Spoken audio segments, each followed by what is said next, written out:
6, 9, 12, 15, 18 इसी तरह चलते चले जाएं। ये 3 के अदाफ बन रहे हैं, 3 के मल्टीपल्स बन रहे हैं। इसके अंदर मल्टीप्लाई का ज़र्ब का माना पाया जाता है।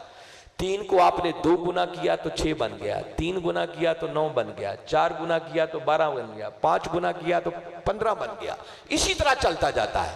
मगर बारी ताला ने जब बात की तो उसने नहीं कहा कि 5 गुना दूंगा, 10 गुना दूंगा, 100 मरतबा दूंगा, 1000 मरतबा दूंगा। नहीं, उसने कहा अद आफन कसीरा, बंदे मुझे देकर दे, इतनी मरतबा बढ़ा कर दूंगा जिसको तेरी अकल शुमार भी नहीं कर सकती। उसने कसीर का लफ्ज इस्तेमाल किया। और कोई अक्ले इंसानी आज तक पैदा ही नहीं हुई जो उस मौला की कसीर को समझ सके। मैं जस्ट उसका कलील आपको बताने की कोशिश करता हूं। ये जो सारी दुनिया है ना, सारी दुनिया, इसकी निस्बत इरशाद फरमाया गया कुल अद्दुनिया मताउल कलील। फरमाया महबूब ने बता दो कि ये दुनिया एक मताए कलील है। और मेरे आका सल्लल्लाहु अलैहि वसल्लम ने फरमाया कि ये दुनिया इतनी हकीर शय है कि इसकी हैसियत अल्लाह के नजदीक एक मच्छर के पर जितनी भी नहीं है।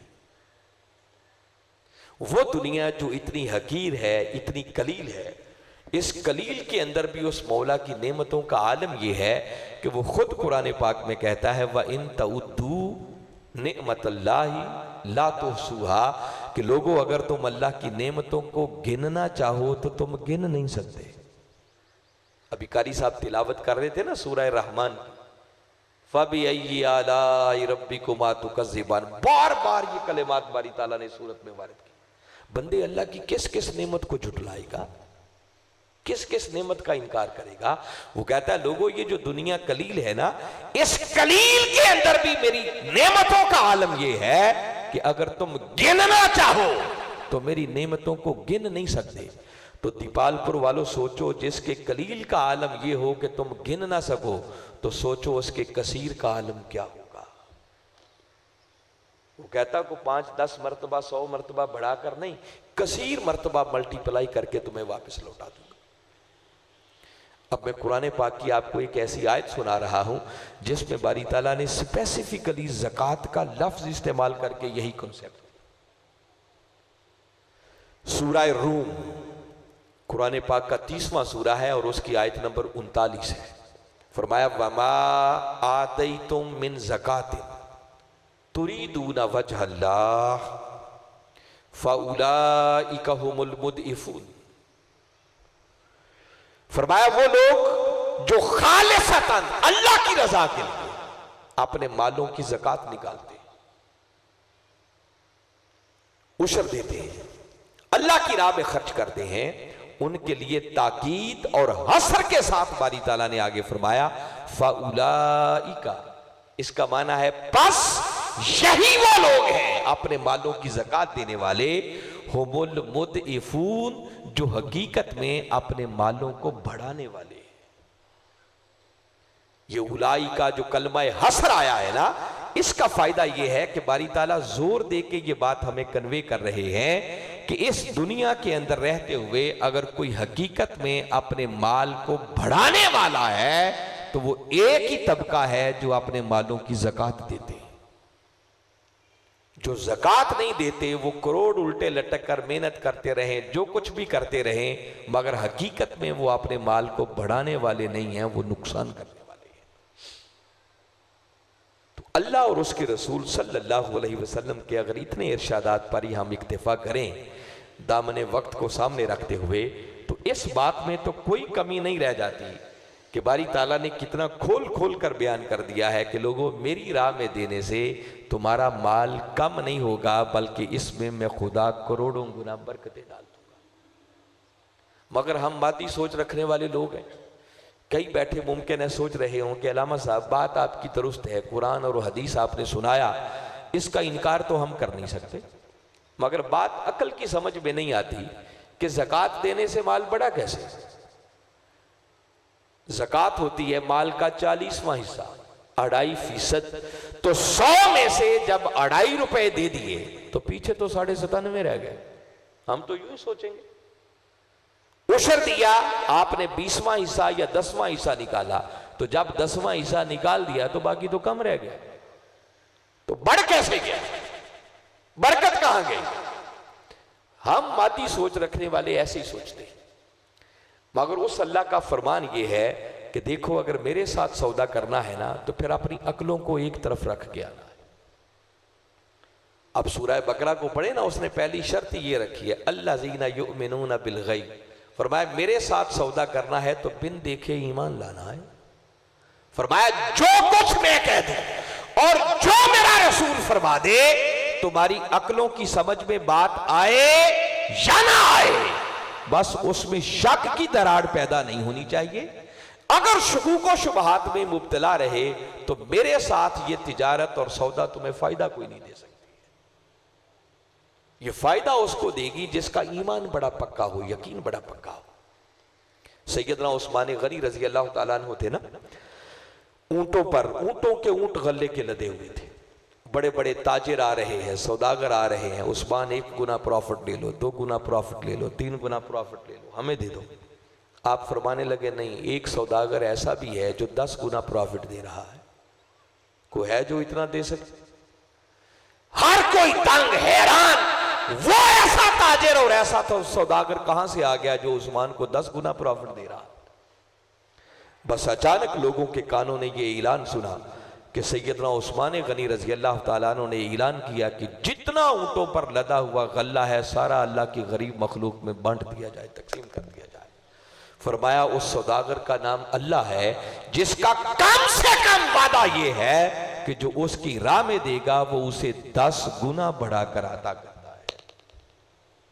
तो यकीन इस तरह का कामिल और पक्का चाहिए। ऐसा यकीन नहीं चाहिए कि इधर देने लगे तो साथ ही ब्लड प्रेशर हाई हो जाए, दिल की धड़कन तेज हो जाए, एक कदम आगे जाए तो 10 पीछे को जाए, इधर जेब में हाथ डालें तो पीछे घर की जरूरियात भी याद आना शुरू हो जाए, पता नहीं मुझे वापस मिलेगा भी कि नहीं मिलेगा। ऐसे शख्स को यह सौदा फायदा कोई नहीं देता। यकीन पक्का चाहिए। वो एक जट था ना, मस्जिद में गया तो मौलाना साहब ने मसला बयान किया कि भाई अगर कभी दरिया पार करना हो, कश्ती ना मिले तो बिस्मिल्लाह पढ़ के मुसल्ला बिछाओ दरिया पार। वो सादा सा आदमी था, उसने कहा मौलाना साहब बात कह रहे हैं, गलत तो नहीं हो सकती। यकीन उसका बड़ा पक्का हो गया। जब कभी ऐसी नौबत आती वो बस बिस्मिल्लाह पढ़ के मुसल्ला बिछाता, दरिया पार कर जाता। एक दिन गया तो देखा मौलाना साहब खुद दरिया के किनारे परेशान खड़े। पूछा अलामा साहब क्या हुआ? कहने लगे पार जाना था, कश्ती निकल गई है, लेट हो रहा हूं इसलिए परेशान खड़ा। तो वो कहता है कि मौलाना साहब खुद ही तो मसला बयान किया था, मैं तो रोज अमल करता हूं, तुम भी बिस्मिल्लाह पढ़ो, मुसल्ला बिछाओ, पार कर जाओ, परेशानी की बात क्या है? तो मौलाना साहब कहते हैं अच्छा मुसल्ला तो बिछाता हूं मगर पहले मुझे रस्सा डाल दो। हमारा ईमान रस्से वाला है, हमें अल्लाह के वादों पर यकीन नहीं रहा, जिस वजह से हमें मिलता कुछ नहीं, जिंदगी की परेशानियां खत्म नहीं होती, हमारा ईमान डावाडोल रहता है। और जिसका ईमान डावाडोल होना उसको कुछ नहीं मिलता। ऐसे लोगों पर वही बात सादिर आती है जो किसी ने कहा ना खुदा ही मिला ना विसाले सनम, ना इधर के रहे ना उधर के रहे। किबला हुजूर एक मर्तबा फरमा रहे थे कि कितने ही लोग हैं जो इस दुनिया की हकीकी लज्जतें चखे बगैर ही इस दुनिया से चले जाते हैं। जिन लज्जतों के पीछे हम मारे मारे फिरते हैं ना, ये लज्जतें नहीं है, लज्जतें कुछ और भी हैं जो मौला से सौदा करने से मिलती हैं। हमने कभी सोचा भी नहीं है। देखो ना दुनिया में 24 घंटे कोलू की बैल की तरह उल्टे लटक लटक कर कितनी मेहनत करते हैं। तो बाबा कभी मौला के साथ भी इन्वेस्टमेंट करके देखो, फिर देखो उसमें कितना मजा है, उसमें कैसी लज्जत है, वो कितना आपको नवाजेगा। ताहम ईमान बिल गैब, मगर फिर भी आपको थोड़ा सा बताता हूं जो अल्लाह और उसके रसूल सल्लल्लाहु अलैहि वसल्लम ने हमें समझाया, खबर दी, उसमें से थोड़ी थोड़ी बात आपको बताता हूं। वो कैसे देता है, उसके देने का एक रंग ये है कि जब कोई शख्स अल्लाह की राह में देता है ना, तो उसके दिए हुए के सदके अल्लाह उस बंदे को हजारों बीमारियों से बचा लेता है। ये उसके देने का एक रंग है। आपको कई हादसात से बचा लेता है। आप जरा सोचें, अगर एक मूजी बीमारी लग जाए ना तो पूरा पूरा खानदान लुट जाता है, लोग मकरूज हो जाते हैं। आप रोज टीवी पे खबरें पढ़ते होंगे, अखबारात में पढ़ते होंगे, देखते होंगे, पूरी पूरी बारातें कई बार हादसे का शिकार हो जाती, पीछे बचता ही कुछ नहीं। तो आपके दिए हुए के सदके अगर अल्लाह आपको सिर्फ एक हादसे से ही बचा ले तो जरा सोचो, सौदा घाटे का हुआ या मुनाफे का हुआ। और ये बातें मैं नहीं कह रहा, ये बातें खुद ताजदार कायनात सल्लल्लाहु अलैहि वसल्लम ने फरमाई। मेरे आका सल्लल्लाहु अलैहि वसल्लम ने फरमाया, हस्सिनू अमवालकुम बिज़्ज़कात, फरमाया लोगों अपने मालों की ज़कात देकर अपने मालों की हिफाजत करने वाले बन जाओ। और अगली बात बड़ी काबिल गौर है, आगे फरमाया वदावू अमरादकुम बिस्सदका, और फरमाया सदका करके, खैरात करके, अल्लाह की राह में देकर लोगों अपनी बीमारियों का इलाज करने वाले बन जाओ। ये कमली वाले आका फरमा रहे हैं। एक इलाज वो है जो हम डॉक्टरों, हकीमों और तबीबों से जाके करवाते हैं, वो भी कमली वाले आका की सुन्नत है, अल्लाह का हुक्म है। मगर एक बीमारियों के इलाज का नबवी नुस्खा यह भी है कि अल्लाह की राह में सदका करो, उस सदके की वजह से अल्लाह आपकी हजारों बीमारियों को दूर कर देगा। वो ज़ाहरी बीमारियां भी दूर करेगा, बातनी बीमारियां भी दूर करेगा, वो सारी अमराज ही उसके अंदर आ गई। और हाज़रीन मुकर्रम, मैं फिर अगली बात कर रहा हूं कि ये छोटी मोटी बीमारियों से बच जाना, कोई आपका मसला हल हो जाना, किसी हादसे से बच जाना, किसी परेशानी का टल जाना, ये तो शय ही कुछ नहीं। सदका इतनी बड़ी चीज है कि ये सदका मौत जैसी मुसीबत को भी टाल देता है, मगर हमें खबर नहीं है इन चीजों की। अव्वल तो हम कुरान पढ़ते कोई नहीं, पढ़ें तो हमें समझ कोई नहीं, समझ आ जाए तो ईमान कोई नहीं, ईमान हो तो अमल कोई नहीं, तो हमें फायदा क्या हो। सहाबा किराम बैठे, मेरे आका सल्लल्लाहु अलैहि वसल्लम जलवा अफरोज हैं, और मेरे आका सहाबा किराम को यह बात सुना रहे हैं। और मैं कभी कभी सोचता हूं, जब मेरे आका सल्लल्लाहु अलैहि वसल्लम सहाबा किराम को यह बात सुना रहे होंगे तो खाली सहाबा किराम को सुनाना ही तो मकसूद नहीं होगा ना। मेरे आका के जहन में ये बात भी यकीनन होगी कि कभी तो वो वक्त आएगा ना जब मेरी यही बात दीपालपुर के लोगों के कानों तक भी पहुंचेगी। आज वो बात आपको सुना रहा, ये आका सुना रहे हैं, हदीस मुबारक है जो आपको सुना रहा। आप सहाबा किराम को हजरत दाऊद अलैहिस्सलाम के ज़माने की एक बात बता रहे हैं कि हजरत दाऊद अलैहिस्सलाम जलवा अफरोज थे, उनके असहाब बैठे थे कि ऐसे में इज़राइल अलैहिस्सलाम उनकी खिदमत में हाजिर हुए और आकर अर्ज करने लगे कि अल्लाह के पैगंबर, ये जो एक जवान आपकी मजलिस में बैठा है ना, 3 दिनों के बाद इसकी रूह कब्ज कर ली जाएगी। आपने बात सुनी, अल्लाह की मशीयत जानते हुए उसको एक राज के तौर पर अपने सीने में महफूज रखा, ठीक है, जैसे मौला की मर्जी। मगर 3 दिन तो क्या, वहां कई दिन, कई महीने, कई साल गुजर गए, मगर उस नौजवान की डेथ नहीं हुई।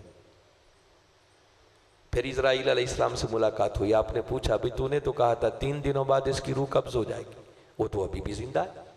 तो वो अर्ज करने लगे कि अल्लाह के पैगंबर, मैंने जो कहा था वो हक था, मगर हुआ यूं कि जब ये जवान आपकी मजलिस से निकला तो इसकी जेब में 20 रुपए थे, 20 दिरहम थे, या उस दौर की जो करेंसी भी होगी।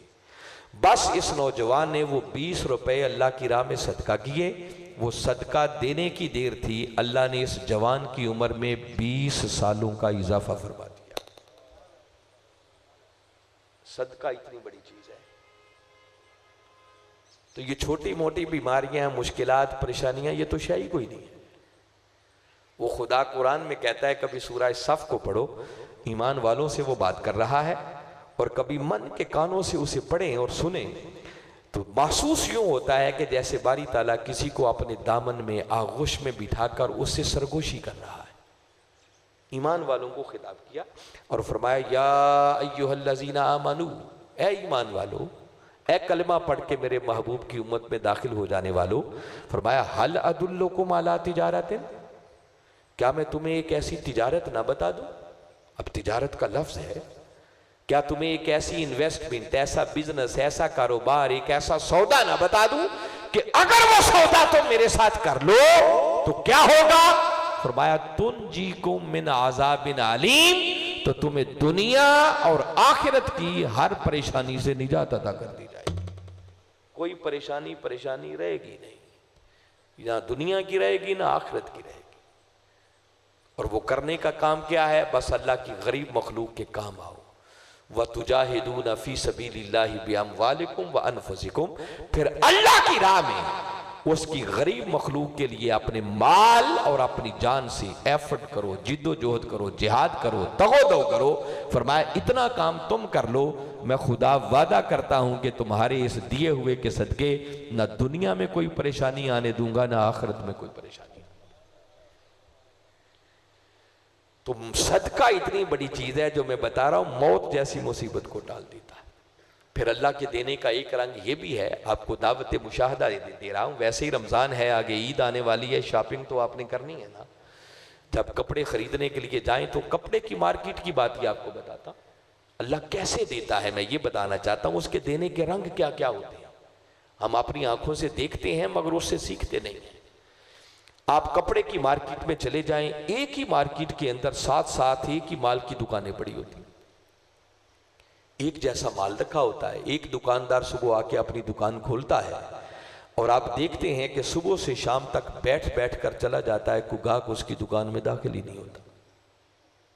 दाखिल हो जाए तो सौदा ही नहीं बनता, कईयों से लड़ाई हो जाती। और साथ ही अगली दुकान में एक खुश नसीब वही माल लेके वो भी बैठा है, मगर अल्लाह के करम और उसके फजल का आलम यह होता है कि ग्राहकों का इतना रश, ऐसा तांता लगा होता है कि अकेला तो क्या, उसने 20-20 मुलाजिम रखे होते हैं मगर फिर भी पूरा नहीं उतर पाता।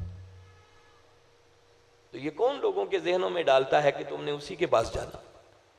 ये उसके देने के रंग है, मैं बता रहा हूं। बस हम सीखते नहीं हैं इन चीजों से कि वो कैसे देता है।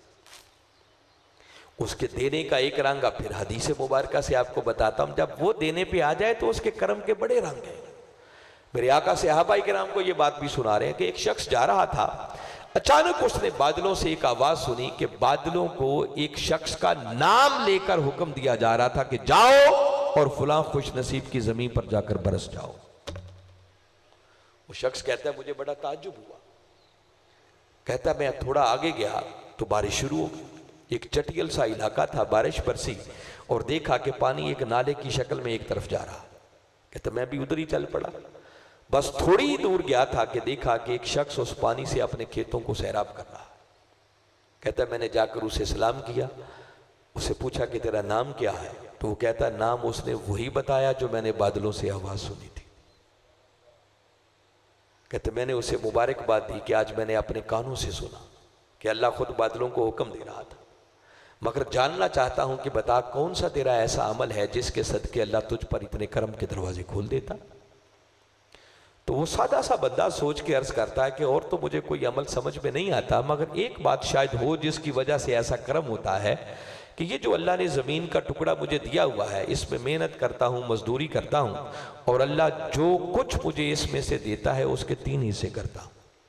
एक अपने बीवी बच्चों पर, खुद अपने ऊपर खर्च करता हूँ, और दूसरा हिस्सा अल्लाह की गरीब मखलूक में बांट देता हूँ, और तीसरा हिस्सा दोबारा इसी ज़मीन पर इन्वेस्ट करता हूँ। वो कहता है ये जो अल्लाह की गरीब मखलूक पर खर्च करता हूँ ना, शायद यही मेरा वो अमल है जिसके सदके अल्लाह मुझ पर इतने करम के दरवाजे खोल देता है। ये मैं उसके देने के रंग बता रहा हूँ कि अल्लाह कैसे कैसे बंदों को कहां कहां से देता है। इसलिए लोगों, ज़कात अदा करने से डरो मत, माल कम नहीं होगा।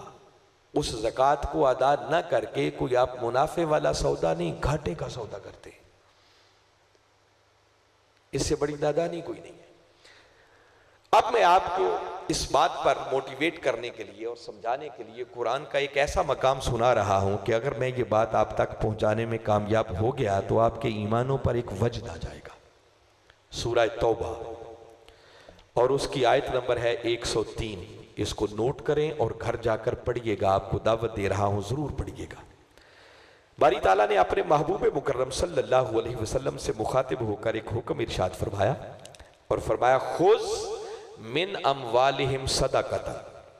ऐ मेरे महबूब मुकर्रम सल्लल्लाहु अलैहि वसल्लम, आप खुद इनके मालों से सदाकात वसूल करें। आपकी तवज्जो है मेरी तरफ? बारी ताला ने किसे हुक्म दिया? अपने महबूब को हुक्म दिया, महबूब आप इनके मालों से सदाकात वसूल करें। ये आयत उतरी आज से 14 सदियां पहले, जब हमारे आका सल्लल्लाहु अलैहि वसल्लम जाहिरी तौर पर खुद जलवा अफरोज थे, मगर सोचें उस दौर के अंदर भी इस्लाम इतनी दूर दूर तक फैल चुका था कि प्रैक्टिकली ऐसा करना मुमकिन नहीं था कि आका एक एक शख्स से जाकर खुद सदाकात वसूल करते, ज़कात लेते, मुमकिन ही नहीं था। आपने अपने नुमाइंदे आगे रखे होते थे जिनको आमिलीन ज़कात कहते हैं, मुख्तलिफ इलाकों में जाते, उनसे ज़कात, सदाकात, डोनेशन इकट्ठी करके लाते। कई खुश नसीब उम्मती ऐसे भी होते जो खुद आका की बारगाह अक़दस में आकर पेश करते, कई आका के हुक्म पर अपने इलाकों में गरीबों, यतीमों, बेवाओं को भी दे देते हों, मगर अल्लाह का हुक्म क्या था? खुज़ मिन अमवालिहिम सदक़तन, महबूब आप खुद इनके मालों से सदाकात वसूल करें। और अगली बात याद रखें, कुरान का कोई हुक्म किसी जगह पर रुकता नहीं है, वो क़यामत तक के लिए जनरलाइज हो जाता है। अगर आज भी ये हुक्म कुरान में मौजूद है तो बारी ताला आज भी अपने महबूब से फरमा रहे हैं, महबूब आज भी आप खुद इनके मालों से सदाकात वसूल करें। तो ये पैगाम दे के बारी ताला हमें क्या समझाना चाह रहे हैं? मुझे तो एक ही बात समझ में आती है कि ये आयत करीमा का हिस्सा बता रहा है, जुबान हाल से पुकार पुकार कर ऐलान कर रहा है कि बंदे, जब तू ज़कात देता है, सदका करता है, खैरात करता है, तो बज़ाहिर तेरा वो सदका किसी गरीब के हाथों में जाता है, मगर हकीकत में दस्ते मुस्तफा उसे खुद वसूल करते हैं, वो सीधा कमली वाले आका के हाथों में जाता है। और यहां इस आयत में तो इतनी बात की ना कि महबूब आप वसूल करें। अब मैं इससे अगली आयत को साथ मिला के पहले ये बात मुकम्मल कर लूं। अगली आयत नंबर 104 है। आगे बारी ताला ने फरमाया, अलम या अलमू अन्नल्लाह हुवा यक़बलु तौबा अन इबादिही, फरमाया क्या ये लोग जानते नहीं है कि वो अल्लाह ही है जो अपने बंदों की तौबा कबूल करता है। और इतनी बात करके आगे फरमाया, व याखुज़ु सदाकात, और वो अल्लाह ही है जो अपने बंदों से सदाकात वसूल करता है। इन दोनों हिस्सों को मिलाएं तो बारी ताला समझाना ये चाह रहे हैं कि बंदो, जब तुम सदका करते हो, खैरात करते हो, ज़कात निकालते हो, तो फरमाया बज़ाहिर तुम्हारा वो सदका किसी गरीब के हाथों में जाता है, मगर हकीकत में अल्लाह और उसका रसूल उसे खुद वसूल करते हैं। और जरा एक लम्हा के लिए दीपालपुर वालों सोचो, अगर किसी बंदे को ये ईमान और यकीन की दौलत नसीब हो जाए, और होनी चाहिए, चूंकि अल्लाह का फरमान है कि जो मैं दे रहा हूं ये महज गरीब के हाथों में नहीं जा रहा, बल्कि अल्लाह और उसके रसूल के हाथों में सीधा जा रहा है, तो जरा सोचो देने वाले पर एक कैसी वजद की कैफियत होगी। वो तो मंजर ही कुछ और होगा, फिर वो देते हुए घबराएगा नहीं, वो तो एक नशे में होगा, एक कैफ में होगा कि मैं दे रहा हूं और वसूल कौन कर रहा है। और अगली बात सुने जो बारी ताला ने आयत नंबर 103 में फरमाई, मन के कानों से सुनने वाली बात है, फिर कह रहा हूं अल्लाह का कुरान है। फरमाया, खुज़ मिन अमवालिहिम सदक़तन, महबूब आप इनके मालों से सदाकात वसूल करें। और इतनी बात करके आगे फरमाया, तो ताहिरुहुम, ये जो ज़कात है ना, ज़कात का लफ्ज़, इसके मुख्तलिफ मानी में से एक माना तो होता है बढ़ना, जिस पर मैंने पूरी घंटे भर से बात कर रहा।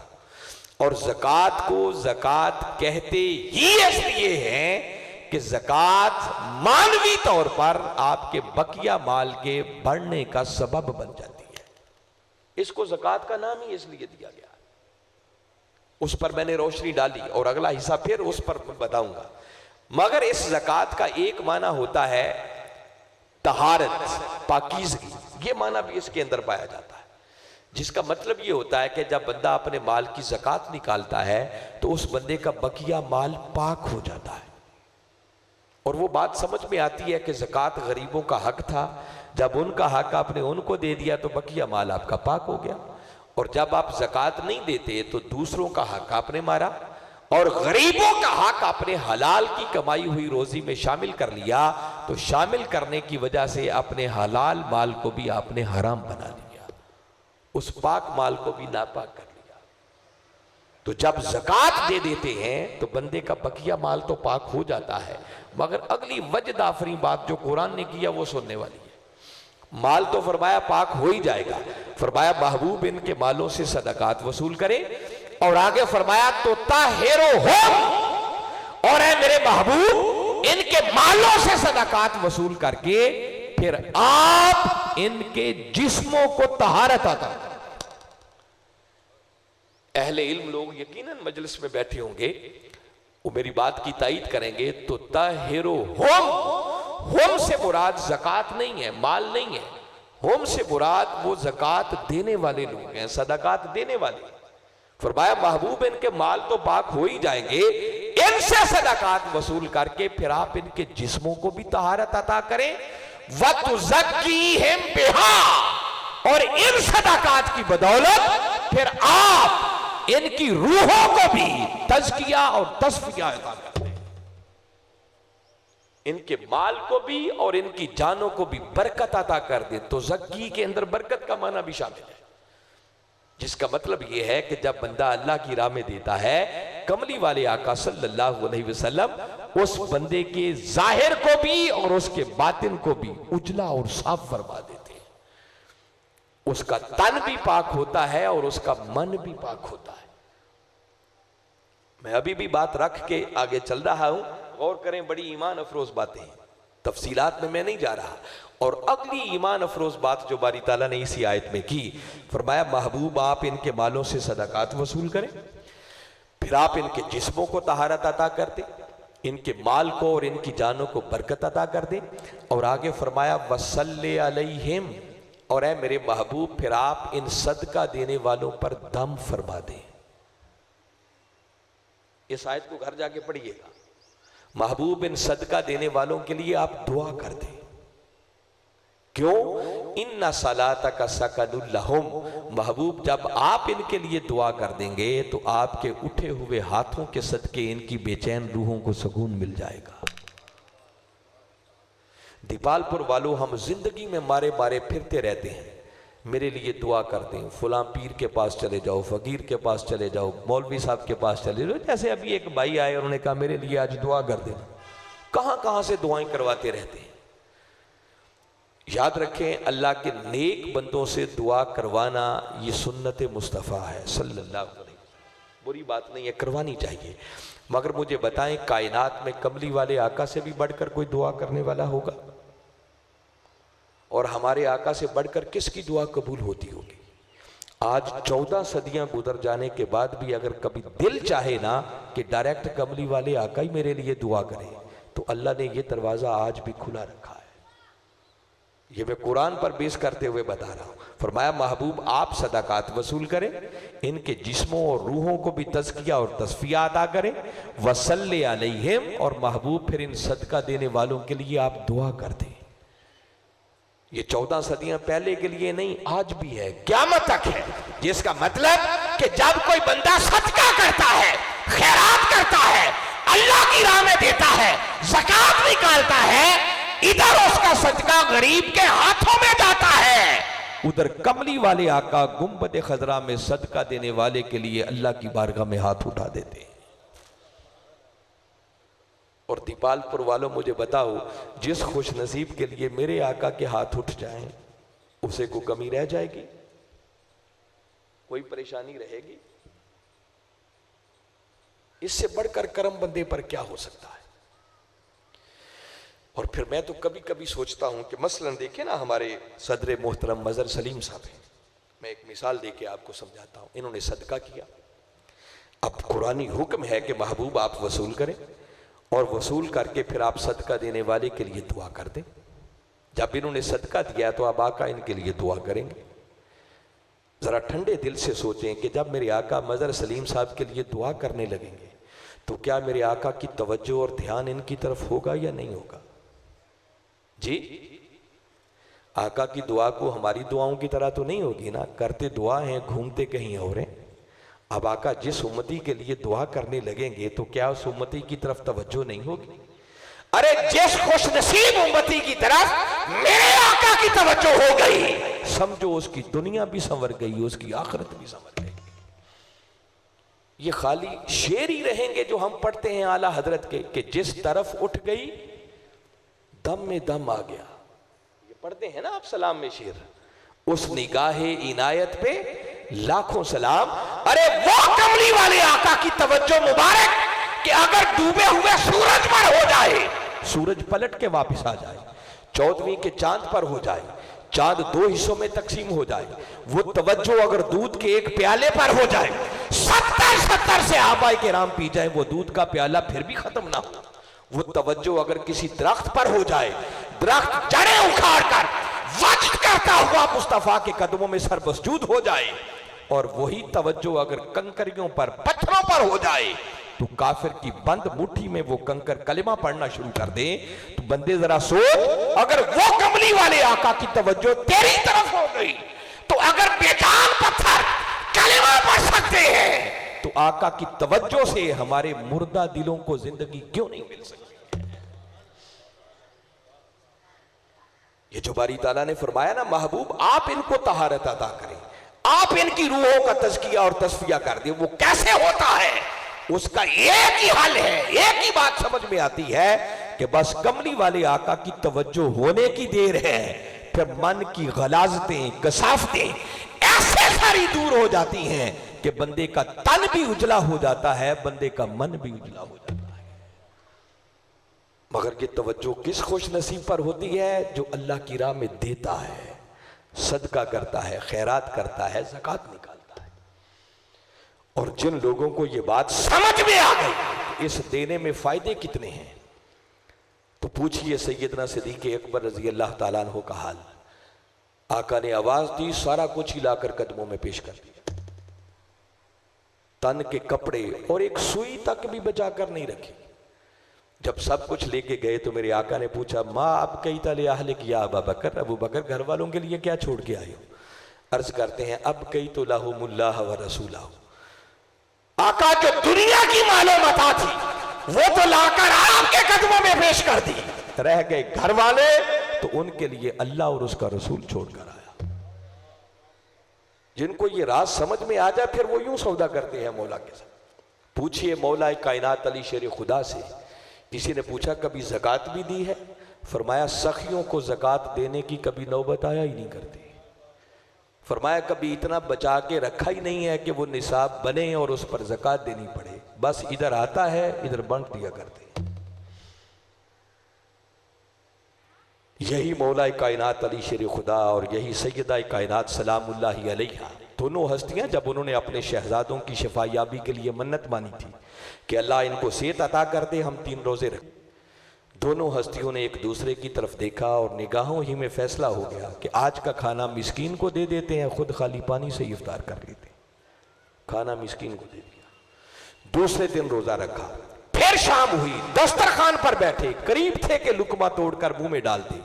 फिर आवाज आई कि मैं एक यतीम हूं, कोई है आज का खाना मुझे दे दे। दोनों हस्तियों ने दूसरे दिन का खाना उठाया, उस मिस्कीन को, यतीम को दे दिया।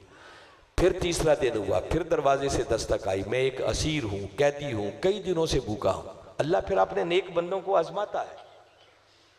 और मौला कायनात का दस्तरखान है, देखो ना हमारे दस्तरखान की तरह तो नहीं होगा कि 10-10 डिशें सजी होंगी, जौ की खुश्क रोटी होगी, चंद खजूरें होंगी, सादा पानी होगा। और ये उनका फकर भी इख्तियारी था, उनकी मजबूरी नहीं थी। कौनैन के मालिक थे, वो तो लोगों को अता करने वाले थे, उनको कमी किस चीज की थी? मगर हमारे लिए सुन्नत कायम करना जरूरी। तीसरे दिन आवाज आई कि असीर हूं, कैदी हूं, कोई है जो आज मुझे खिलाए? दोनों हस्तियों ने तीसरे दिन का खाना उठाकर उस कैदी को खिला दिया। जब तीनों दिन कभी मिस्कीन को, कभी यतीम को, कभी असीर को देते रहे, तो मौला को उनकी ये अदा इतनी पसंद आई कि बारी ताला ने उनके इसी अमल को आसमानों से कुरान बना के नाजिल फरमा दिया। सूरह दहर की आयतें आ गईं, वयुतइमून ताम अला हुब्बिही मिस्कीनों व यतीमों व असीरा। फरमाया हमारे बंदों में से कुछ ऐसे भी हैं जो हमारी रजा की खातिर अपना खाना कभी मिस्कीन को, कभी यतीम को, कभी असीर को दे देते हैं। और जाते हुए उन्हें ये भी कहते हैं कि बाबा जो कुछ दिया को बदला लेने के लिए नहीं, एहसान करने के लिए नहीं, बल्कि किस लिए? लिवजहिल्लाह, जो कुछ दिया फकत मौला के मुखड़े की मुस्कुराहट की खातिर दिया है। इन्नमा नुतइमुकुम लिवजहिल्लाह, हम सिर्फ अल्लाह की रजा के लिए दे रहे हैं। तो जो मौला से यूं सौदा कर लेते हैं फिर अल्लाह उन पर करम के दरवाजे खोल देता है। इसलिए दीपालपुर वालों, मैं अर्ज ये करना चाह रहा हूं कि अगर अल्लाह ने तौफीक दे रखी है तो उसकी राह में देने वाले बनो, कभी लेने वाले ना बनो। मज़मून तो इतना तवील है कि मैं कई घंटे भी बात करता चला जाऊं तो ये ख़त्म नहीं हो सकता, मगर बात एक भी समझ आ जाए तो उसे पल्ले बांध लें तो ज़िंदगी के संवरने का सामान हो सकता है। अब इसके साथ मैं अर्ज़ करना चाह रहा हूं कि हाज़रीन मुकर्रम, चूँकि ज़कात हमारा सब्जेक्ट था, बेसिक जो मैं कहना चाह रहा था वो मैंने अर्ज़ किया, मगर ज़रूरी 2-3 बातें अर्ज़ करता हूँ। ज़कात किसके लिए देना ज़रूरी है वो मैंने दौरान गुफ्तगू पहले कहा, मैं दोबारा रिपीट कर रहा हूँ कि हर कलिमा पढ़ने वाला शख्स जो आकिल है, बालिग है, आज़ाद है, साहिब निसाब है, उसका माल उसकी बुनियादी ज़रूरियात से ज़ायद है, वो कर्ज़े से बचा हुआ है, उसका माल माले नामी है, और अगर उसके माल पर साल गुजर जाए, हौलाने हौल जिसे कहते हैं, वो मुकम्मल हो जाए, तो ऐसे साहिब निसाब कलिमा पढ़ने वाले शख्स पर ज़कात का अदा करना फ़र्ज हो जाता है। निसाब क्या होता है? निसाब को ताजदार कायनात सल्लल्लाहु अलैहि वसल्लम ने 2 शक्लों में मुतय्यन किया था, 7.5 तोले सोना या 52.5 तोले चांदी। अगर इसके बराबर या इतना सोना और चांदी आ जाए तो ऐसे शख्स पर ज़कात देना ज़रूरी है। जब आका ने ये निसाब मुकर्रर किए थे तो आज से 14 सदियाँ पहले 7.5 तोले सोना और 52.5 तोले चांदी की कीमत बराबर होती थी, मगर वक्त के साथ साथ सोने और चांदी की कीमत में बड़ा तगय्युर आ गया, बड़ा फ़र्क आ गया। आज 52.5 तोले चांदी तकरीबन 90,000 से लेकर 1 लाख रुपए तक आ जाती है, और 7.5 तोले सोना लेने जाए तो वो राउंड अबाउट एग्जैक्ट जाके पता कर ले 10 लाख के लगभग तो लग ही जाएगा। इधर 1 लाख है, उधर 10 लाख है, तो जहन में सवाल पैदा हुआ कि आज निसाब किस चीज को बनाया जाएगा। इस पर उलमा की डिफरेंट व्यू पॉइंट्स हैं, उनकी मुख्तलिफ आरा है।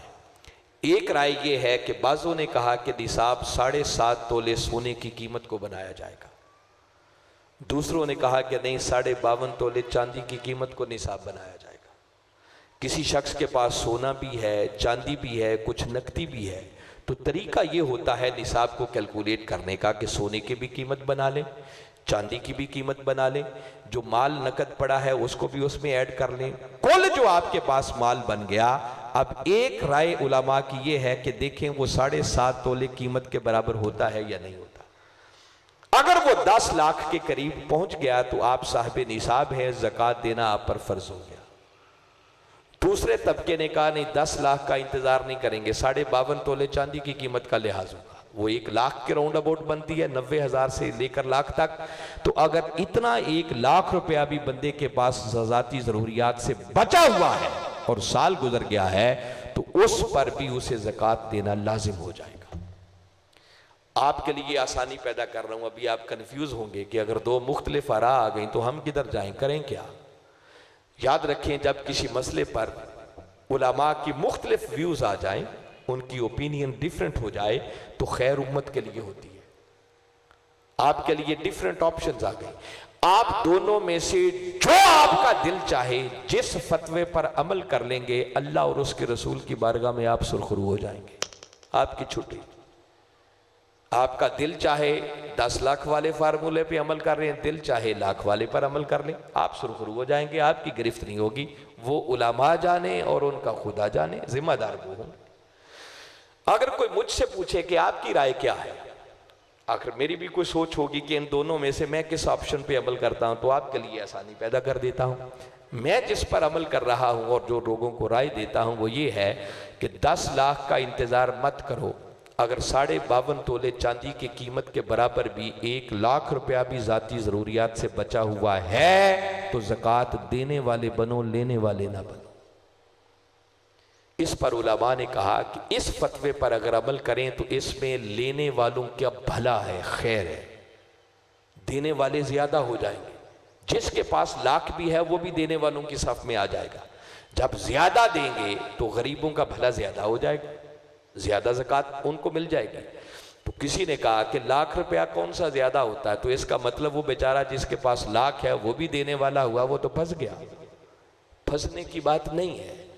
अब इसमें खैर का पहलू गरीबों के लिए तो निकल आया ना। तो देखो अगर लाख बचा हुआ था तो उसकी ज़कात कितनी होगी? 2500। तो 2500 देते हुए बंदा मर कोई नहीं जाता। मगर खैर का पहलू यह है कि 2500 तो बड़ी रकम है ना। अगर किसी ने 100 रुपया भी ज़कात की मद में दे दिया और दिया तुरीदूना वजह अल्लाह, अल्लाह की रजा के लिए, और खुदा करे कि अगर उसके 100 रुपये पर भी वो कसीर वाला फार्मूला लग गया तो कुछ बैद नहीं उस 100 के बदले अल्लाह उसे करोड़पति बना दे, उस पर अपने कर्म के दरवाजे खोल दे। इसलिए देने वाले बनो, लेने वाले नहीं बनो। मेरे आका ने फरमाया नीचे वाले हाथ से ऊपर वाला हाथ बेहतर है। हमेशा देने वाले बनो, लेने वाले ना बनो, क्योंकि देने के सदके ही आप पर कर्म के दरवाजे खुल रहे हैं। ज़कात के लिए तो निसाब है। अल्लाह ने तो सूरह बकरा में जहां पहली इन्फाक की बात की है फरमाया अल्लज़ीना युमिनूना बिल गैब, जो गैब पर ईमान लाते हैं, व युकीमून सलात, नमाज कायम करते हैं। और आगे ज़कात की बात नहीं है, आगे फरमाया व मिम्मा रज़क़नाहुम युनफिकून। मा उमूम पर दलालत करता है कि जिसको जो कुछ और जितना भी हमने दिया है, जब तक वो उस दिए हुए में से खर्च नहीं करता, फरमाया वो तकवा की राह पर नहीं चल सकता है, वो खैर की तरफ नहीं जा सकता है। तो माँ उसका मतलब निसाब नहीं है। अब जितना भी है मत इंतजार करो कि करोड़पति बनेंगे तो हम भी खर्च करेंगे, नहीं। अल्लाह ने थोड़ा दिया है तो थोड़े में से दो, ज्यादा दिया है ज्यादा में से दो। अगर थोड़ा ही दे दिया और उस पर उसका कसीर वाला फार्मूला लग गया तो अल्लाह आप पर कर्म के दरवाजे खोल देगा, दुनिया और आखिरत समझ जाएगी। हौलाने हौल, साल गुजरने का माना क्या है, ये मसला लोगों को बड़ा परेशान करता है। मैं 2 जुमलों में ये बात समझा दूं। इस साल गुजरने का माना हरगिज हरगिज हरगिज ये नहीं है कि आप एक डायरी रख लें या मुंशी रख लें जो रोज लिखा करे कि आज कितने पैसे आए, आज कितने आए, आज कितने आए, इस पर साल कब होगा, जब होगा तो इस पर पैसे दूंगा। इस साल गुजरने का माना ये नहीं है। ये बड़ी तवज्जो से बात सुनिए। इसका माना यह है कि एक शख्स साहिब निसाब नहीं था, ज़कात लेने वाला था, अल्लाह ने उस पर कर्म किया, आज की तारीख में वो साहिब निसाब बन गया। आज की डेट वो नोट कर ले। जब कमरी साल के मुताबिक पलट कर यही दिन दोबारा आएगा तो साल मुकम्मल हो जाएगा। अब दौराने साल क्या क्या आता रहा उसका ताल्लुक नहीं इस बात से। आप जिस दिन ज़कात देनी है उस दिन देखा जाएगा कि अब इस बंदे के पास क्या है। भले से वो माल 6 महीने पहले आया हो, 3 महीने पहले आया हो, 3 महीने तो क्या भले वो 1 दिन पहले ही आया हो, करोड़ों रुपया भी उसके पास आ गया, तो अब जब ज़कात देने लगेंगे उस वक्त जो कुछ होगा उस सारे पर ही ज़कात देना लाजिम हो जाएगा। ये है हौलाने हौल। साल का माना रोज लिखने की जरूरत नहीं है, वो तो आप इसी कंफ्यूजन में रहेंगे कि अब करूं क्या, आए कितने और गए कितने। वो तो मुंशी रखेंगे तो उसकी तनख्वाही ज़कात से ज्यादा बन जाएगी जो आपको हिसाब करे, नहीं वो है ही नहीं। साल में बढ़ता रहे, ज्यादा होता रहे, उसको एक तरफ रखें। जिस दिन ज़कात देनी है उस दिन क्या है आपके पास। अगर पहले सब कुछ खर्च हो गया तो बरियो जिम्मा हो गए, और अगर बचा हुआ है तो जितना है उस सारे पर ज़कात होगी। सोना और चांदी जिस शक्ल में भी होगा हर हाल में उस पर ज़कात होगी। औरतों के पास जेवरात होते हैं, वो पहने या ना पहने, भले से रोज पहने, उस पर ज़कात देनी पड़ेगी। चांदी बर्तनों की शक्ल में भी है तब भी ज़कात देनी पड़ेगी, रोज इस्तेमाल भी करते हो। सोने चांदी के बटन लगाए हों तब भी ज़कात देनी पड़ेगी। मगर सोने और चांदी के अलावा अगर आपके पास कोई कीमती से कीमती शय है मगर इस्तेमाल में है, उस पर ज़कात नहीं होगी। किसी ने अंगूठी पहनी है, डायमंड है, हीरा है, करोड़ों रुपए मालियत का है, उस अंगूठी पर ज़कात नहीं होगी। आपने जाती इस्तेमाल के लिए गाड़ी रखी हुई है, करोड़ों रुपए की गाड़ी है, कोई ज़कात नहीं होगी। आपने गाड़ियां रखी हुई हैं, रेंट पे चलाते हैं, उन गाड़ियों की कीमत पर ज़कात कोई नहीं होगी। आपका जरिया इनकम है, आपने प्लाट लेके रखा हुआ है, अपना घर बनाना है, जाती इस्तेमाल के लिए है, कोई ज़कात नहीं होगी। आपने पूरी मार्केट दुकानों की बनाई हुई है, दुकानें किराए पे दी हुई हैं, उन दुकानों की मालियत पर ज़कात नहीं होगी। जो रेंट आता है वो इनकम में शामिल हो जाएगा, उस पर ज़कात होगी। तो जो इस्तेमाल की चीजें हैं उन पर ज़कात नहीं है। आपने करोड़ों रुपए लगा के कोठी बंगला घर बनाया हुआ है, कोई ज़कात नहीं होगी, खुद रहते हैं उसमें।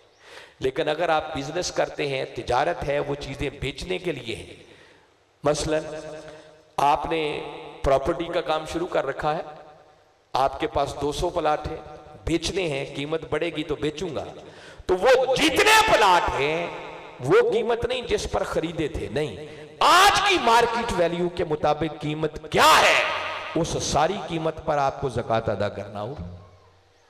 आप दुकानें और घर बना बना के बेचते हैं, अलबत्ता भले से 10 गाड़ी क्यों ना है आपके पास हो, तो जो बेचने के लिए हैं उन सब की कीमत पर ज़कात होगी। आपने गाड़ियों का शोरूम बना रखा है, आपने 100 गाड़ी खड़ी की हुई है, मालिक हैं उसके, उन गाड़ियों की कीमत पर ज़कात होगी। आप दुकानदार हैं, दुकान में माल तिजारत पड़ा है, करोड़ों रुपए का माल दुकानों में होता है, उस माल की मालियत पर ज़कात होगी। तो जो इस बिजनेस के लिए शय है उस हर चीज पर आपने ज़कात देनी। फसलों के बारे में बड़ा सीधा सीधा है, वह आतू हक्काहू यौमा हसादेही, जिस दिन फसल काटो उसी दिन ही उसी का उशर निकाल दो, अल्लाह की राह में दे दो। जो और जितना जमीन से अल्लाह ने आपको दिया है उसमें से 10वां हिस्सा लागू होता है तो 10वां, 20वां हिस्सा बनता है तो 20वां हिस्सा दे दो, अल्लाह की राह में। मसाइल तो इतने हैं कि कई घंटे भी बयान करता रहूं तो ये खत्म नहीं हो सकते। मेरा बुनियादी मकसद ये था कि आपको इस फरीजे की तरफ मुतवज्जे किया जाए कि हम इस हवाले से बड़ी गफलत का शिकार हैं और ये ज़कात अदा न करके हम कोई मुनाफे का काम नहीं, घाटे का काम कर रहे हैं। हाज़रीन मुकर्रम, अल्लाह ने अगर दिया है तो कबल इसके कि हमारा आखिरी वक्त आ जाए, उस वक्त से पहले पहले अल्लाह की राह में खर्च कर लो। आखिरी आयत पढ़ के मैं एंड कर रहा हूँ, सूरह मुनाफिकीन में बारी ताला झंझोड़ रहे हैं, ईमान वालों से खिताब है, व अनफिकू मिम्मा रज़क़नाकुम मिन क़ब्लि अन यअतिया अहदकुमुल मौत, लोगों कबल इसके कि तुम्हारा मौत का वक्त आ जाए, उस वक्त से पहले पहले हमारे दिए हुए में से खर्च करो। फिर क्या होगा? फरमाया फयकूल, जब मौत की घड़ी आ जाएगी ना तो बंदा कहेगा, हसरत से गुजारिश करेगा, रब्बे लौला अखरतनी इला अजलिन करीब, मौला एक थोड़ी सी मोहलत मुझे दे दे, मौत को थोड़ा मुअख्खर कर दे, क्यों? फ़असद्दक़, ताकि मैं भी कुछ सदका कर लूं, खैरात कर लूं, तेरी राह में खर्च कर लूं, व अकुम मिनस सालिहीन, और मैं भी सदका करके सालिहीन में शामिल हो जाऊं। मगर जवाब मिलेगा कि बंदे नहीं, वक्त गुजर गया, अब मौत की घड़ी आ गई है, ना एक लम्हा आगे होगी ना एक लम्हा पीछे होगी। लोगों, उस वक्त के आने से पहले पहले अपनी गफलत के नींद से बेदार होने की जरूरत है। आंखें बंद होने से पहले पहले आंखें खोलने की जरूरत है। आज अपने मालों का हिसाब करके ज़कात देने वाले बनो, इसके सदके अल्लाह आपकी दुनिया में भी मदद फरमाएगा और आखिरत में भी कामयाबी आपके कदम चूमेगी। रह गई बात के ज़कात देनी किन को चाहिए, ज़कात के 8 मसरफ बारी ताला ने बयान किए, सूरह तौबा में है, फरमाया इन्नमस सदकातु लिल फुकरा, पहला मसरफ फुकरा है, वल मसाकीन, फिर मिस्कीन है, वल आमिलीन अलैहा, ज़कात कलेक्टर्स, आमिलीन ज़कात, अगर आपने बंदे रखे हुए हैं ज़कात कलेक्ट करने के लिए तो उनकी तनख्वाह इस ज़कात में से दी जा सकती है। वल मुअल्लफ़ति क़ुलूबुहुम, तालीफ़े कल्ब के लिए, इसकी वजाहत की अभी ज़रूरत नहीं। आगे फरमाया व फिर रिकाब, लोगों की गर्दनें छुड़ाने के लिए, जो गुलामी की जिंदगी बसर कर रहे हैं उनको आज़ाद करवाने के लिए, वल गारिमीन, लोगों को कर्जों से निजात दिलाने के लिए, वफ़ी सबीलिल्लाह, फरमाया फिर अल्लाह की राह में भी दे सकते हो, वब्न सबील, और मुसाफिरों पर भी खर्च कर सकते हो। ऐसा मुसाफिर भले से करोड़पति था, हालत सफर में उस पर हालात ऐसे आ गए अब कुछ नहीं है, बेयारो मददगार है तो उसकी मदद भी की जा सकती है। 8 मसरफ हैं, फुकरा, मसाकीन, आमिलीन ज़कात, तालीफ़े कल्ब, फिर गुलामी से आज़ाद करवाना, कर्जों से छुड़ाना, मुसाफिरों पर खर्च करना, और सारे बयान करके बारी ताला ने एक हेड फिर बयान किया, वफ़ी सबीलिल्लाह, लोगों अल्लाह की राह में भी दिया करो। बंदा हैरान होकर पूछता है, मौला वो जो फकीरों को दी क्या वो अल्लाह की राह में नहीं थी? जो मिस्किनों पर खर्च की वो अल्लाह की राह में नहीं थी? जो मकरूजों को दी क्या वो अल्लाह की राह में नहीं थी? फिर फी सबीलिल्लाह कहने की जरूरत क्यों पेश आई? तो वो समझाना चाहता है कि कुछ चीजें तो मैंने गिनवा दी, अब तुम्हें गिन गिन के क्या क्या बता। फरमाया ये तो हो गई, इसके अलावा भी हजार मकामात हैं, जब खर्च करोगे तो वो अल्लाह की राह में हर वो खैर का काम जिसमें अल्लाह की मखलूक का भला, वो सब अल्लाह की राह में है, वहां ज़कात खर्च हो सकती है। एक मस्जिद पर आप नहीं लगा सकते, मस्जिद पर ज़कात लगाने की इजाजत नहीं है। इसके अलावा हजारों ऐसे खैर के भले के काम हो सकते हैं जो इज्तिमाई तौर पर भी हो सकते हैं। इनफिरादी तौर पर भी ज़कात दें और इज्तिमाई तौर पर भी दें। सबसे पहले नंबर पर आपके करीबी रिश्तेदार, वालिदैन को नहीं दे सकते, औलाद को नहीं दे सकते, इन दोनों चेन्स को छोड़ दें। सबसे पहले नंबर पर अपने भाइयों को दें, अपनी बहनों को दें, अपने कजन्स को दें, उनकी औलादें गरीब हैं उनको दें। तो करीबी रिश्तेदार पहले हकदार, फिर आपके पड़ोसी हैं, आपके कुलीग्स हैं, जहां रहते हैं दाएं बाएं देखें, जहां कारोबार करते हैं, कोई इर्द गिर्द गरीब है तो उन गरीबों को दो। और फिर उसके बाद एनजीओज आ जाती हैं, वेलफेयर ऑर्गेनाइजेशंस हैं, तंजीमें हैं जो खैर के काम करती हैं, उनको भी दें। मगर देने से पहले इतना यकीन कर लें कि जिनको दे रहा हूं ये खर्च सही जगह पे करते हैं। ऐसी तंजीमों की कमी नहीं है जो लेते ज़कात हैं और काम दहशतगर्दी के करते हैं। इतना इत्मीनान कल्ब आपको होना चाहिए कि बंदे ठीक है। ऐसी ही एनजीओज में से जो सही मानों में आपकी ज़कात को सही जगह पर खर्च करने वाली है, वो एक मिनहाज वेलफेयर फाउंडेशन है जो वक्त के मुजद्दिद हुजूर शेखुल इस्लाम प्रोफेसर डॉक्टर मोहम्मद ताहिरुल कादरी की ज़ेरे निगरानी काम करती है। आगोश का एक प्रोजेक्ट लाहौर में हमारा चल रहा है जिसमें सैकड़ों यतीम बच्चे ज़ेरे कफालत हैं। और आप कभी आए, लाहौर दूर नहीं है, विजिट करें, आपको दावत दे रहा हूं। वो बच्चे जो 15-15, 20-20 हजार माहाना हॉस्टल की फीस देकर रहते हैं ना, शायद उनको वो फैसिलिटीज और वो सहूलतें मुयसर नहीं होती जो यतीम बच्चों को मिनहाजुल कुरान ने दी हुई। उनकी रिहाइश, उनका खाना, उनका लिबास, उनकी तालीम आला क्वालिटी की होती। और वो जो आज से 20-25 साल पहले बच्चे हमने प्राइमरी स्कूल में लिए थे, जिनके वालिदैन नहीं थे, कोई वारिस नहीं था, अल्हम्दुलिल्लाह आज वो बच्चे एमफिल और पीएचडी तक तालीम मुकम्मल कर गए। उनमें से ऐसे बच्चे हैं जिन्होंने आर्मी में कमीशन अप्लाई किया और ऑफिसर भर्ती हुए। इस वक्त सैकड़ों बच्चे ज़ेरे कफालत हैं, वहाँ आपकी ये ज़कात सदक़ात लग सकते हैं। फिर हर साल मिनहाज वेलफेयर फाउंडेशन के ज़ेरे एहतिमाम यतीम और गरीब बच्चियों की इज्तिमाई शादियाँ होती हैं।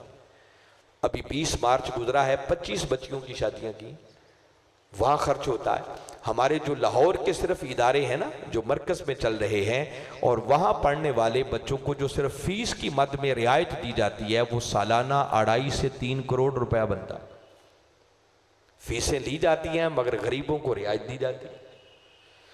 इसके अलावा कोई कोरोना आ जाए, सैलाब आ जाए, जलजला आ जाए, पाकिस्तान तो क्या पाकिस्तान से बाहर कोई ऐसी वबा आ जाए, तो मिनहाजुल कुरान अपने करोड़ों रुपए के वसाइल के साथ वहां पहुंचा होता। फिर इतने हैंड पंप्स लगवा कर दिए हैं, लोगों की सेहत के प्रोजेक्ट मंसूबे चल रहे हैं, बाद शहरों में एम्बुलेंस सर्विसेज चल रही हैं, मुख्तलिफ ऐसे काम हैं। तो कहने का मतलब ये है कि अगर आप अपनी ज़कात, अतियात, डोनेशंस देना चाहें तो मिनहाज वेलफेयर फाउंडेशन एक ऐसी एनजीओ है कि जहां देंगे तो आपका एक एक दिया हुआ रुपया भी सही जगह पर इंशाल्लाह खर्च होगा। आप अपने सदकात, डोनेशंस, हमारे मिनहाज वेलफेयर फाउंडेशन के लोग, हमारी तंजीम के लोग, मज़र सलीम साहब हैं, खालिद साहब हैं, अहमद नवाज साहब हैं और बहुत सारे साथी बैठे हैं, इनसे रब्ता करें। और आपको दावत दे रहा हूँ कभी मिनहाजुल कुरान के मरकज़ पे आएँ और प्रोग्राम बनाकर आएँ और इन इदारों को देखें, विज़िट करें, आपको समझ आएगी मिनहाजुल कुरान क्या खिदमत अंजाम दे रहा है। ताहम मैं बारे दीगर अल्लाह की बारगाह में दुआ गो हूँ कि हमारे जो भाई इस कार खैर को लेके चल रहे हैं और 5 रोज़ा दरूस इरफानुल कुरान की नशिस्तों में इंतज़ाम व इंसराम में हिस्सा डाल रहे हैं, अल्लाह आपकी काविशों को कबूल फरमाए, इस पर आपको अजर अजीम दे और जो कुछ मैंने कहा समझ कर ईमान लाते हुए अमल करके अपनी दुनिया और आखिरत को संवारने की तौफीक अता फरमाए। वमा अलैना इल्लल बलाग। सॉरी भाई, वक्त ज़्यादा हो गया है। वो अपने ख़िताब से हमारे क़ुलूब व अज़हान को मुअत्तर और मुनव्वर फरमाएंगे। मैं तमाम अहबाब से मुल्तमिस हूँगा कि कल आखिरी रोज़ है 5 रोज़ा दुरूस इरफानुल कुरान का। आप भी तशरीफ़ लाएँ, हमारी माएँ बहनें बेटियाँ भी तशरीफ़ लाएँगी और अपने साथ एक एक दोस्त को, भाई को, आइज़ा अकारब में से किसी को लेके आएँ। कल जो कुरानंदाज़ी पहले दिन से शुरू हुई थी वो तहाइफ भी आप तमाम अहबाब को दिए जाएंगे, तो यकीनी बनाएं कि कल कसीर तादाद के अंदर हम और भी ज़्यादा एहतमाम करेंगे। अब तमाम अहबाब इस अज़ीमुशान प्रोग्राम के अंदर तशरीफ़ लाएँ। जल्दी से पकड़ा लेते। मोहम्मद इकबाल ख़ान साहिब वो ऊपर स्टेज पे तशरीफ़ ले आएंगे और ओडियन मैरिज महल गार्डन के जो मालिक हैं मोहतरम अमजद साहिब, वो भी विजडम कॉलेज के जो प्रिंसिपल हैं मुजम्मल हुसैन साहिब, वो भी इधर ऊपर तशरीफ़ ले आएंगे। निकालो, उठाओ।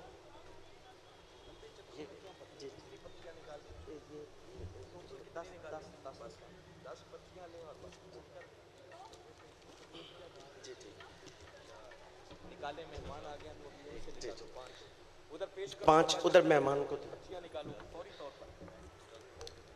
ये अब्दुल रज़ाक साहिब, नियाज अहमद साहिब, मरियम बशीर साहिबा, ये एक उनका नाम निकला है, और तीसरी है कौसर बीबी, वालिद हैं उनके सैयद मोहम्मद अली शाह साहब इत्तेफाक नगर से, और ये पांचवीं पर्ची है आयशा बुतूल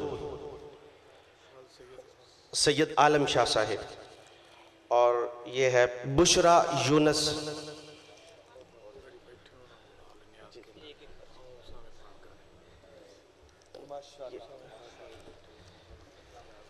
इसके ऊपर लिखा ही कुछ नहीं होगा। अशरफ, डॉक्टर अशरफ साहिब, डॉक्टर अशरफ नक्शबंदी साहिब माशाल्लाह। फ़कीर हुसैन वल्द सुल्तान मोहम्मद इसहाक, मोहम्मद गुलाम वल्द मोहम्मद मुराद, हिला के नीचे से उठा। बाकी अब आप तशरीफ़ रखें। हरम फातिमा वल्द मोहम्मद साजिद, पाँच और कर दें।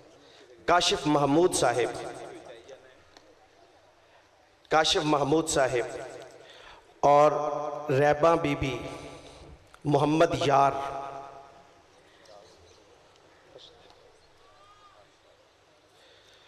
मोहम्मद यूनस वट्टू साहिब, वज़ीर खां वट्टू साहिब। अब तमाम अहबाब तशरीफ़ रखेंगे।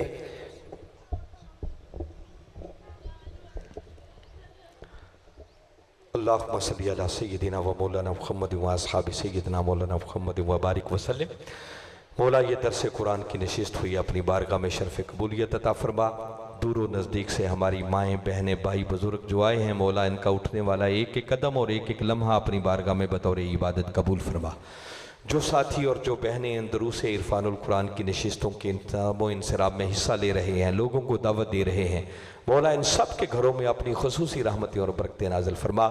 मुबारक रमज़ानुल मुबारक की इन पुरनूर सातों के सदके मौला जो बीमार हैं सबको शिफाए कुल्ली अता फरमा।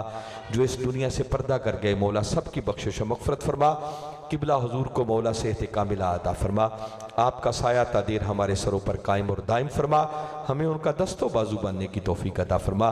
या रब्बि बिल मुस्तफ़ा बल्लिग मकासिदना वग़फ़िर लना मा मदा या वासिअल करामी व सल्लल्लाहु तआला अला खैरि खल्क़िही मुहम्मदिन व अला आलिहि व अस्हाबिही अजमाइन बिरहमतिका या अरहमर राहिमीन।